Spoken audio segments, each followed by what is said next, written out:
Bueno, muy buenos días a todos y a todas, esperando como siempre que se encuentren bien en sus clases, en sus casas. Vamos a comenzar hoy día entonces la segunda clase, digamos, de- de este curso de microbiología, de la pedagogía y enseñanza media en biología y química, eh, con esta breve historia de nuestra breve reseña, digamos, del origen de la vida microbiana, digamos. Eh, Fíjense bueno, aquí podemos empezar nuevamente, digamos, con un poco el enojo que tenemos, como le decía yo en la clase anterior, de los microbiólogos con Darwin, digamos. Eh, Fíjense que en su libro El origen de las especies, en uno de los dibujos, aunque este dibujo claramente que vemos acá a la derecha, digamos, es uno extraído, digamos, de alguna de sus múltiples escritos que están todos en línea. Fíjense que está esta idea de señalar, cierto, tres especies eh, que de alguna forma, como se muestra en este árbol, tendrían un punto en común, ¿cierto? Tendrían un ancestro en común. Y fíjense que es bonito el tema del árbol por varias razones. Primero, porque da la idea, ¿cierto?, del origen en común que pudieran tener, en este caso, estas tres especies diferentes, sino que también porque fíjense que estas líneas de puntos él las hace de forma discontinua. Lo que sabemos que en la iconografía, digamos, occidental, es algo que no es cierto, digamos, que es una hipótesis. Entonces, de eso se trata precisamente hoy día lo que vamos a hablar, digamos, del origen de la vida, que es algo que claramente, como ocurrió un tiempo atrás, no podemos ninguna forma, digamos, de comprobarla y no se trata más que precisamente de una hipótesis. Pero fíjense que Darwin, uno de los principales discípulos de Darwin, es este científico alemán, se llama Ernst Haeckel, eh, eh, eh, como podemos decir, honró a su maestro, digamos, de la mejor forma en que se puede honrar a maestro, que es mediante una crítica, digamos, una crítica, por supuesto, constructiva. Fíjense que Haeckel, en esta frase que les traigo acá, digamos, hace hincapié precisamente en gran defecto, digamos, que tenía la teoría de Charles Darwin, digamos, este enojo, digamos, microbiano que ya les mostré en mi clase anterior, digamos, donde dice precisamente que el gran defecto de la teoría darwiniana es precisamente que no da origen, no da luces, digamos, sobre precisamente este organismo primitivo, probablemente o no, muy seguramente, digamos, una célula simple, como vamos a ver después, y que descienden ahí, todos los organismos descienden de estas células primitivas, digamos. Claramente cuando Darwin, como dice Haeckel, asume este acto, digamos, de creación, digamos, de las primeras especies, claramente no es consistente y, por supuesto, como dice Haeckel, digamos, no es sincero con su propia teoría, digamos. Dicho esto, digamos, Haeckel claramente, como un buen discípulo de Charles Darwin, precisamente se abocó de alguna forma a cubrir este sesgo, digamos, o este esto, es decir, esta no inclusión de Darwin de los microorganismos. Y fíjense que Haeckel en su posterior contribución, digamos, precisamente él incluye no solamente a los animales y las plantas, sino que todo este reino protista, digamos, no solamente los incluye, digamos, en el origen de la vida, sino que incluso plantea, digamos, la existencia del género Monera o del reino Monera, que son entonces estos microorganismos que de alguna forma carecen de núcleo, digamos, a diferencia de estos microorganismos que sí presentan núcleo, que son los llamados protistas, ¿no? Entonces, Haeckel no solamente define este nuevo reino, sino que de alguna forma lo pone precisamente en el origen de la vida, digamos, y incluso señalando que los microorganismos, o particularmente las bacterias, son este nuevo reino, digamos, llamado Monera, que de alguna forma no tenían la presencia de estos núcleos, digamos. Entonces, fíjense que entonces la hipótesis de Haeckel sobre el origen de la vida estaba basada principalmente, bueno, primero en la división del mundo vivo, ¿cierto? En plantas, animales y protistas, digamos, incluyendo como había dicho en los Monera, digamos, y donde él precisamente afirma que este es precisamente el reino más antiguo, el reino del cual provienen, ¿cierto?, todos los organismos vivos, digamos. La suposición, por supuesto, de que el fenómeno de la herencia también residía en un núcleo, digamos, y a pesar de que los Moneras no tenían este núcleo, él planteaba precisamente que el protoplasma, es decir, esta especie de citoplasma, era el órgano tanto de la herencia, como era el caso del núcleo, como de la nutrición o el metabolismo, que era lo que era conocido en ese momento como el citoplasma o el protoplasma. Entonces, fíjense que Haeckel se adelantó a su época y no solamente dispuso, ¿cierto?, o incluyó a los microorganismos y a los protistas, particularmente a las bacterias como los Monera, en este reino más antiguo, digamos, del cual provienen todos los organismos vivos, sino que también esta suposición de que en el caso entonces de los microorganismos como las bacterias, que no tenían un núcleo, este protoplasma de alguna forma las hacía tanto de creador de la herencia, digamos, como o el órgano, digamos, tanto de la herencia como el órgano entonces del metabolismo o la nutrición, digamos, de esta célula. Fíjense que sí,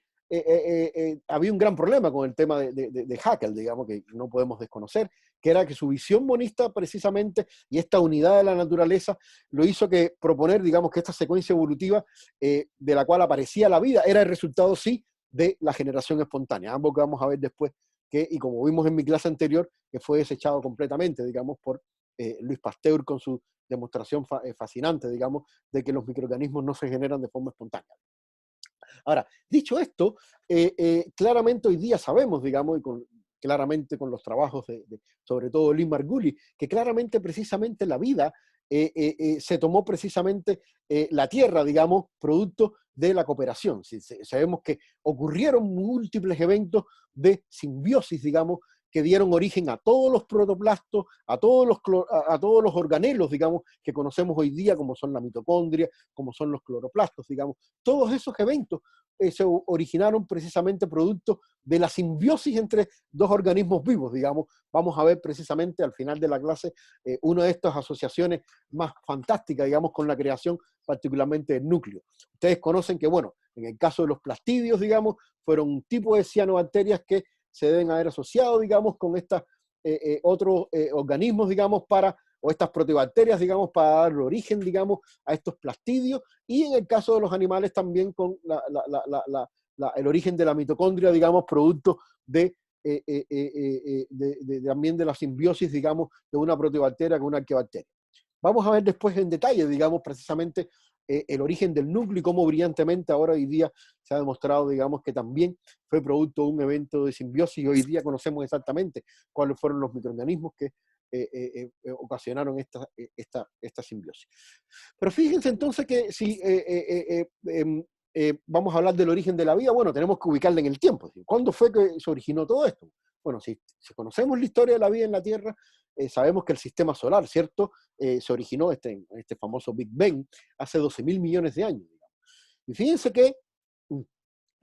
la Tierra se originó entonces aproximadamente hace 4.5 mil millones de años y se cree que la vida en la Tierra inmediatamente surgió luego de que se enfriase, digamos, la Tierra, digamos, y fuese con una temperatura, digamos, congruente con lo que conocemos en la vida hoy día en la Tierra. Fíjense que los primeros procariontes, vamos a hablar de ellos ahora también, de los estromatolitos, y son las evidencias más antiguas de vida en la Tierra, digamos, que conocemos, digamos, data aproximadamente de hace 3,5, 2.000 millones de años, digamos, este evento que fue clave, digamos, en el origen de la vida, digamos, tal y como lo entendemos ahora, fue esta acumulación de oxígeno, producto de estas cianobacterias fotosintéticas, estos estromatolitos que vamos a hablar después también con un poco más de detalle, ocurrió hace 2.7 mil millones de años, y casi, imagínense ustedes, la Tierra estuvo sin presencia de oxígeno y con microorganismos anoxigénicos, digamos, microorganismos que hacían sus procesos fotosintéticos en ausencia de oxígeno, digamos, fueron los que durante casi 1.000 millones de años crearon este ambiente o esta atmósfera, digamos, rica en oxígeno que conocemos actualmente y que es congruente con toda esta vida aerobia, digamos, que conocemos en la actualidad, digamos. Los primeros microorganismos eucariontes surgieron hace 2,1 mil millones de años, los primeros organismos pluricelulares hace 1,2 mil millones de años, y fíjense que ustedes que la colonización de la Tierra y la diversidad animal solamente data a unos 540 millones de años atrás.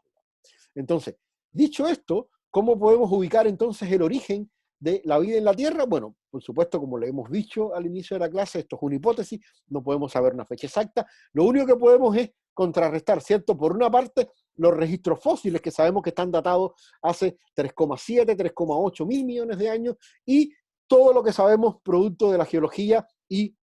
de el enfriamiento, ¿cierto? Desde el origen de la Tierra hasta la época de las grandes colisiones que terminaron, digamos, y que permitieron entonces un ambiente mucho más congruente en cuanto a condiciones de temperatura y demás que fuesen propicias, digamos, para el origen de la vida. Digamos. Ahora, en el origen de la vida claramente hay un antes y un después, digamos, de Alexander Oparin, digamos, que fue este gran científico ruso, digamos, o en este caso soviético, digamos, de esa época, que de alguna forma, como vamos a ver después, tomó todas las ideas de la atmósfera de Urey y de alguna forma juntó un poco la teoría de darwiniana, digamos, de que el origen de las especies, digamos, o podía haber un origen, o la selección, digamos, natural, como parte de este proceso evolutivo, digamos, y entonces lo que produjo él es que esta atmósfera reductora, que vamos a ver después la idea de Urey, digamos, en qué coincidía esta atmósfera reductora, daba origen a la síntesis de los primeros compuestos orgánicos en la formación de esta sopa primitiva, digamos, que tenía entonces todos estos compuestos orgánicos, aminoácidos, bases nitrogenadas, etcétera, que son los sillares, digamos, que sabemos que son esenciales para el origen de la vida. Esto dio paso entonces a la formación de unos coacervados, que son estos primeros protocélulas, ¿cierto? Y en caso de Oparin, él decía que las bacterias heterótrofas deberían ser las primordiales y las que dieron el origen a la vida. Algo que hoy día está un poco en cuestionamiento, como vamos a ver después, pero de alguna forma esta idea, digamos, de que en la atmósfera y en la Tierra de ese momento existían las condiciones atmosféricas para poder dar origen de la vida al origen de la vida, es algo que fue esencial, digamos, en esta hipótesis heterótrofa de Oparin, digamos. Fíjense que esta es un poco una visión un poco más moderna, ¿cierto?, de esta misma sopa primitiva, que lo vamos a ver después, que entonces cambiamos este mundo de coacervados, ¿cierto?, con este mundo del RNA, como vamos a ver después, porque precisamente esta es la teoría hoy día más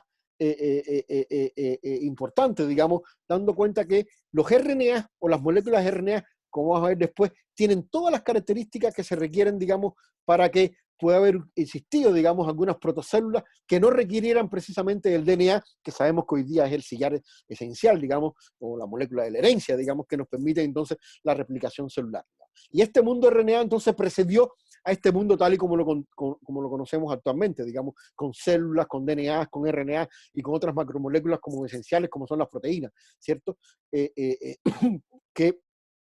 son lo que conocemos hoy día como las biomoléculas de la vida, digamos. Entonces, fíjense que aquí tenemos que tener dos componentes entonces, digamos. Por una parte, tenemos que entender que existían, como vamos a ver después con la atmósfera de Urey, digamos, todos los componentes químicos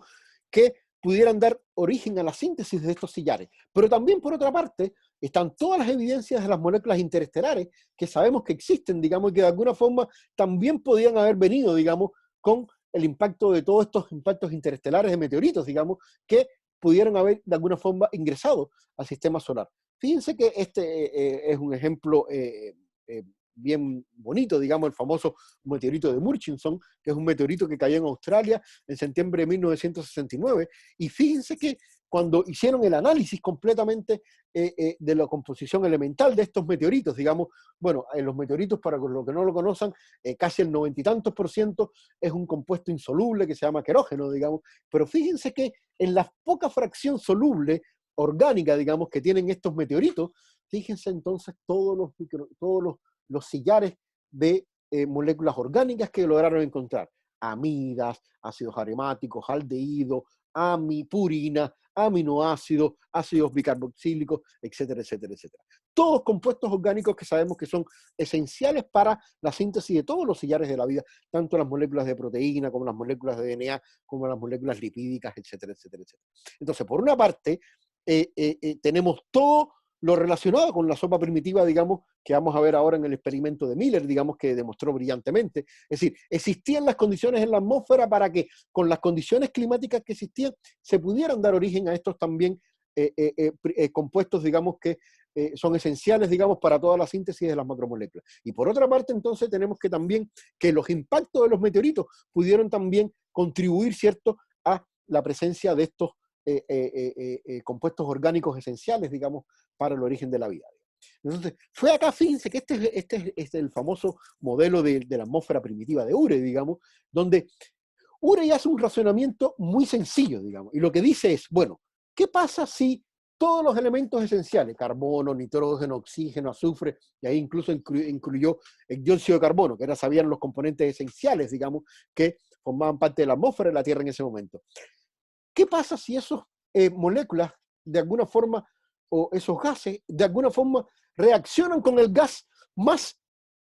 abundante que existe en el mundo interestelar? Digamos que Urey conocía o llegó a la conclusión de que era el hidrógeno, digamos. Bueno, entonces fíjense que lo que hace es un análisis químico bien elemental. Aquí claramente estas reacciones no están balanceadas, digamos, pero claramente si el carbono reacciona con hidrógeno se forma metano, si el nitrógeno reacciona con hidrógeno se forma amonio, si el oxígeno reacciona con hidrógeno se forma agua, digamos, asimismo se forman el metano, etcétera, etcétera. Todo esto, entonces,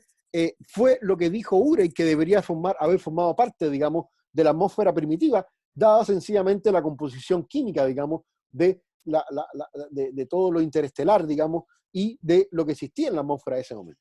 Y es en ese momento entonces que Stanley Miller, digamos, en su famoso experimento, digamos, de 1953, desarrolló entonces esta especie de aparato químico, digamos, de forma tal que lo que hacía era, en este aparato, simular la atmósfera de Urey con todos los compuestos que tenía, hidrógeno, amonio, etcétera, digamos, y con todos los sillares estos que de alguna forma Urey había predicho que deberían estar presentes, amonio, agua, ácido sulfídrico, metano, etcétera, etcétera. Lo que hizo fue entonces añadirle unos electrodos de tungsteno, ¿cierto?, para simular de alguna forma las descargas eléctricas que podían estar ocurriendo en la atmósfera primitiva de la Tierra en esos momentos, digamos. Y lo que hacía entonces después en este condensador, enfriar y aislar completamente todos las moléculas orgánicas que fueron sintetizadas. Fíjense que esta es una simulación del famoso experimento de Miller, digamos. Esta particularmente es una realizada en California, digamos,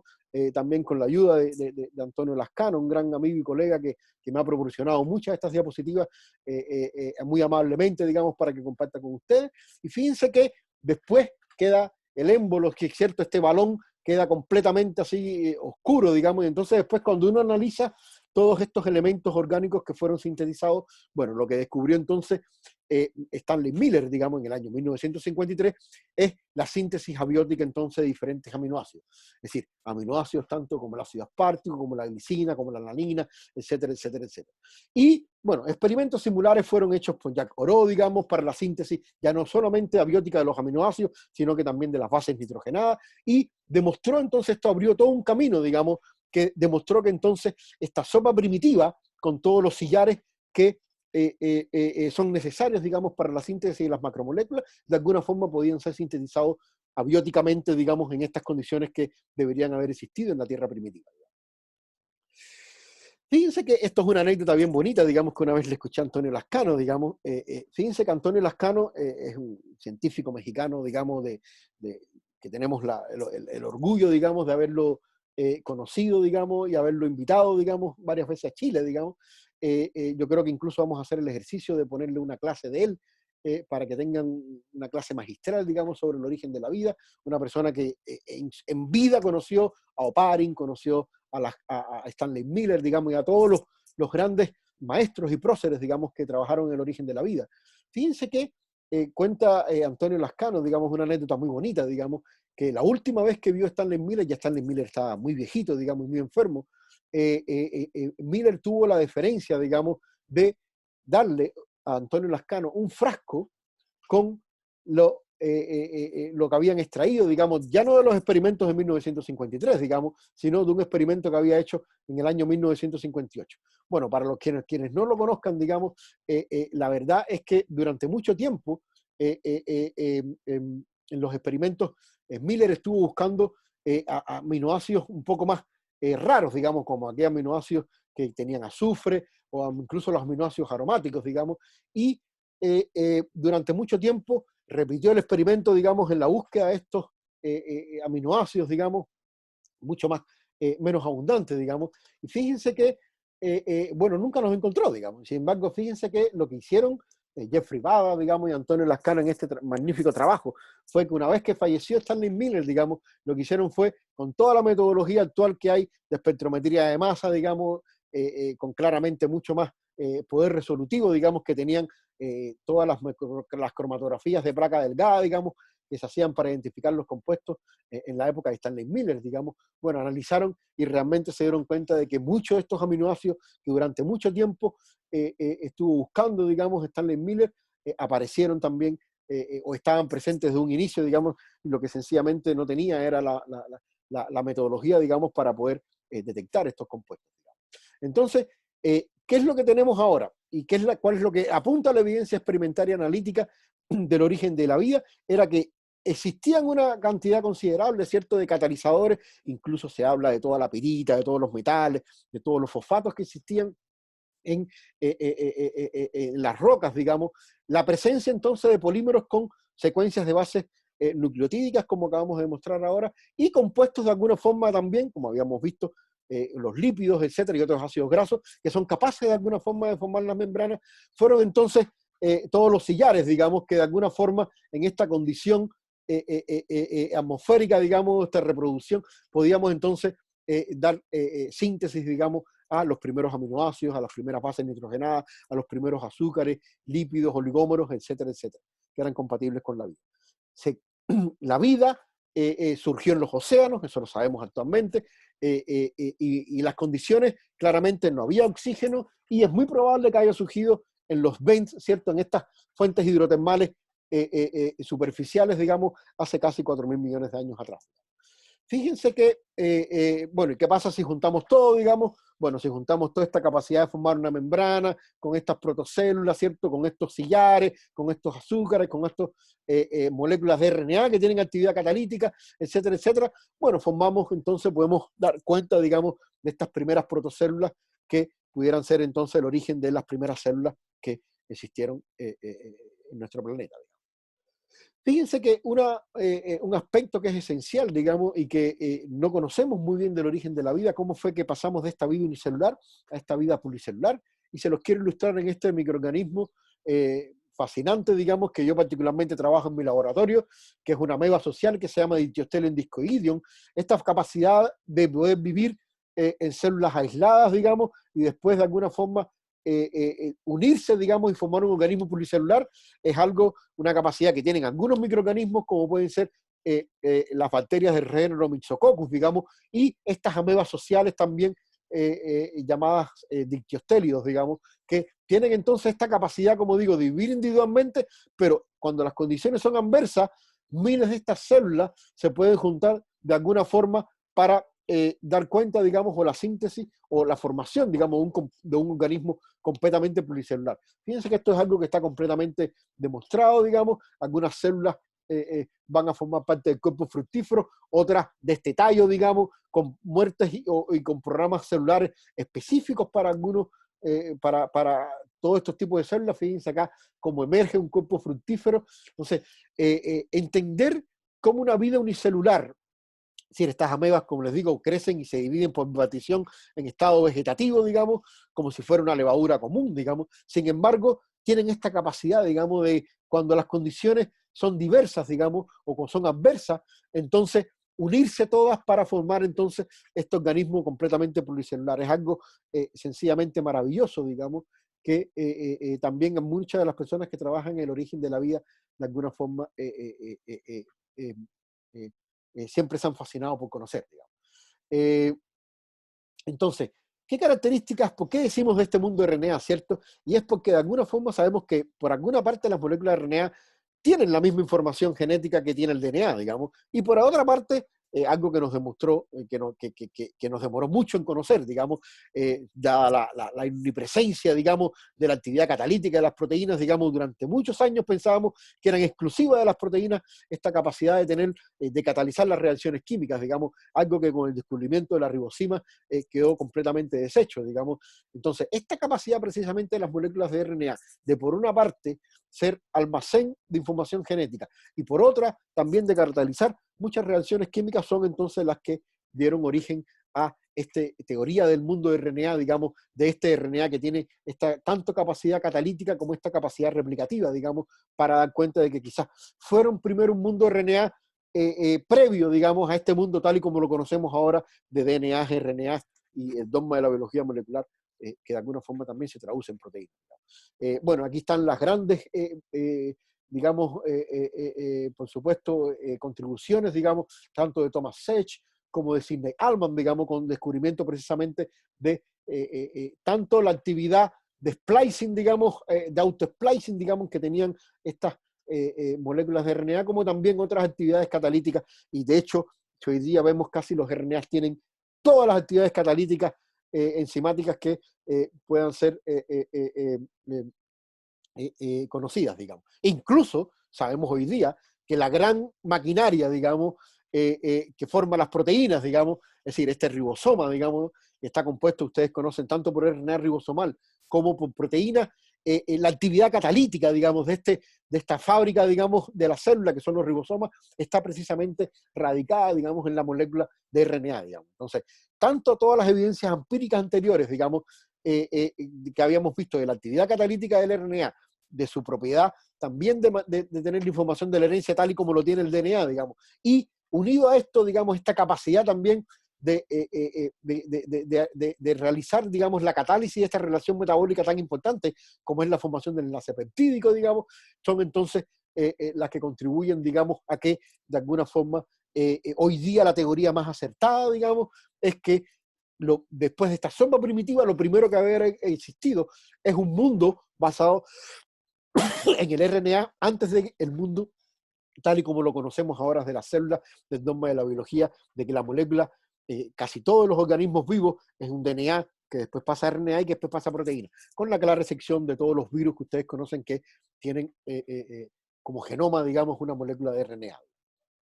Es así que fíjense que hoy día, y esto un poco ya para ir terminando con la clase, digamos, podemos hacer el ejercicio de, eh, eh, de tratar de dilucidar quién fue Luca. Sí, Luca, entendido como sigla de Last Ultimate Common Ancestor, digamos, claro, en este arbolito, así que habíamos visto al inicio de la clase que dibujaba Darwin, digamos. Si entendemos entonces que las bacterias, las arqueas y los eucariontes, todos tienen un origen común, digamos, en este primer organismo vivo, digamos, que sabemos que surgió en los océanos, bueno, podemos hacer el ejercicio, digamos, precisamente bioinformático, de ver cuál es la fisiología y cuál es el hábitat de Last Ultimate Common Ancestor, o este ancestro común, digamos, que tenían los microorganismos, y ese ejercicio, precisamente, viendo todas las proteínas que están conservadas entre todos los microorganismos, se puede hacer y demostrar entonces que mucho del metabolismo del azufre y mucho de las condiciones o de los metabolismos que son congruentes, digamos, con este metabolismo autotrófico, digamos, eran esenciales, digamos, para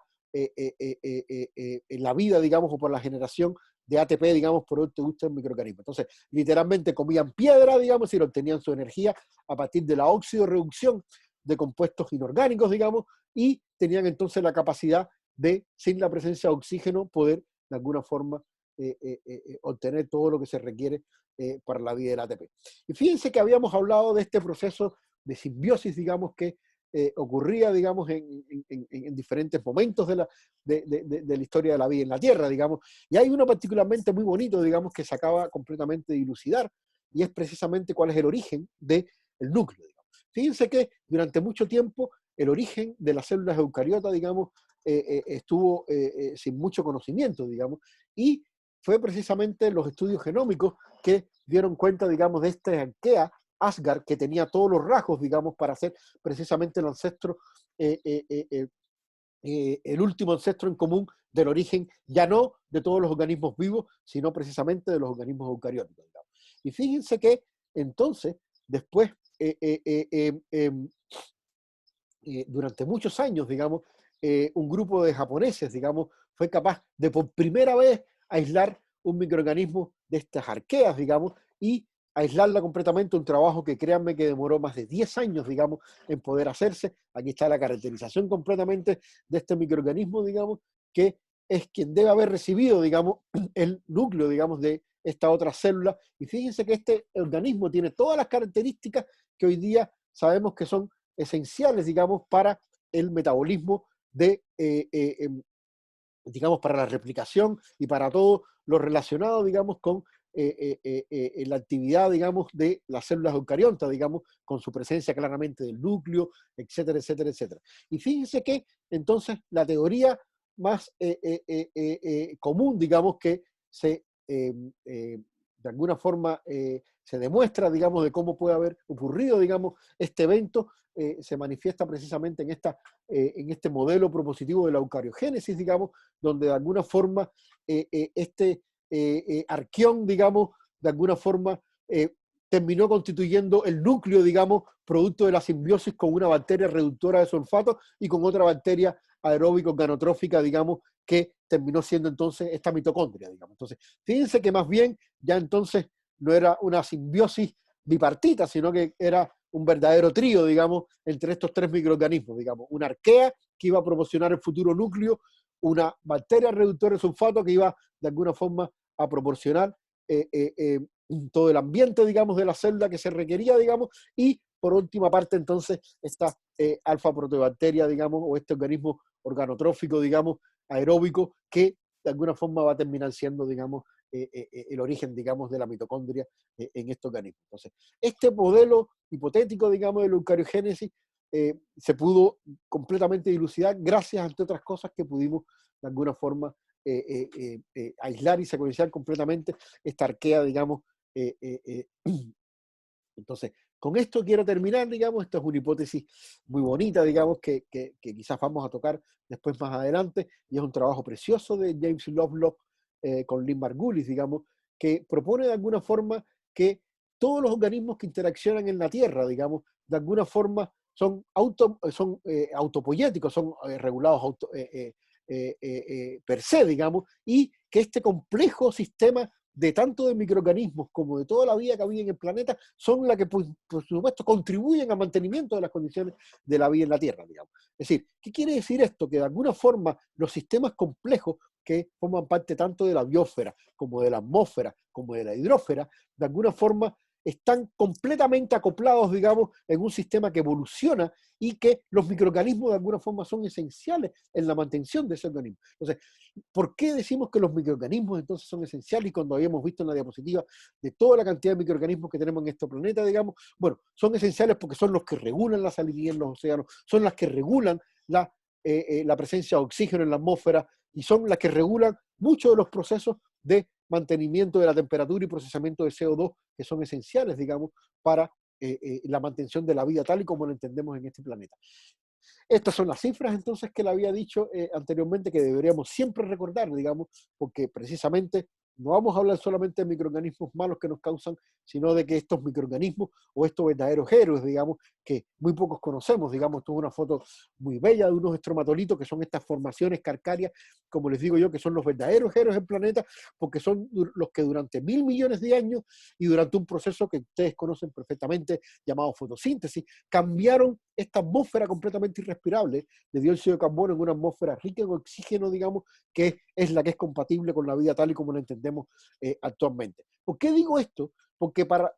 como microbiólogos y como ustedes como futuros profesores, digamos, deberían entender que tenemos que proteger toda la vida en este planeta, no solamente un huemul, no solamente un rinoceronte blanco, también la vida microbiana es esencial y sobre todo esta vida microbiana, digamos, que fue la que nos dio el origen a la vida tal y como lo entendemos ahora. ¿Por qué les digo esto? Porque fíjense que tenemos en Chile estromatolitos, hay muy pocos lugares en el mundo que tienen estromatolitos y sin embargo nadie de ustedes se enteró, por supuesto, de que estos estromatolitos que, por ejemplo, tenemos en Iquique, son únicos en el mundo porque son los estromatolitos que están presentes en salares, como el caso del salar de Yamará, digamos, que nadie nos enteramos, digamos, que unos años atrás fueron completamente secados producto de la acción de SQM para la extracción de litio, digamos. Esa agua que le fue sacada fue esencial, digamos, para su muerte. Actualmente, hoy día, gracias a la intervención de muchos científicos, digamos, y de muchas personas de ese lugar, lograron de alguna forma revertir este fenómeno, digamos, y tratar de proteger este ambiente, digamos, que es único en el mundo. Y fíjense la belleza, digamos, de estos lugares que son esenciales, digamos, para entender cómo fue la evolución de la vida en la Tierra, y particularmente en lugares únicos en el mundo, como pueden ser los salares, digamos. Entonces, ¿cómo no vamos a proteger estos lugares que son únicos en el mundo? ¿Cómo no vamos a saber que sencillamente una empresa llegó e intervino en estos lugares? ¿Por qué no nos enteramos? Porque si estoy seguro que si hubiese sido el último huemul o el último